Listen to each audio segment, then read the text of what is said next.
This is 60 Seconds of Science, brought to you by DuPont Pioneer. Soybean growers in the southeastern U.S. have grown the crop for many years with good success.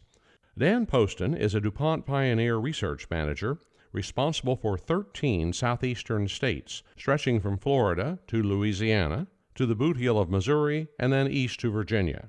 He has spent his professional life pairing planting dates with soybean maturity groups. And that premise of matching up the correct maturity group with the right planting day to effectively harvest light more efficiently in the summer during the longest days of the year is something that really is applicable about anywhere you go. The same concept holds true, and earlier plantings generally tend to produce higher yields.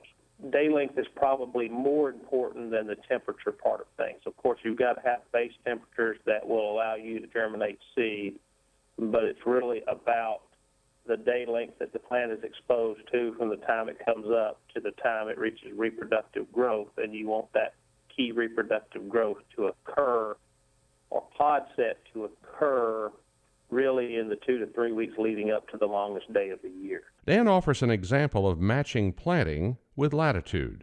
In the Mid-South, for example, at 33 degrees north latitude, which is around Stoneville, Mississippi, where I spent most of my career, if you plant a 4.4 to a 5.0 indeterminate maturity soybean sometime between April 10th and April 20th, that will allow that soybean plant begin flowering and reach the R3 critical pod set stage by the longest day of the year.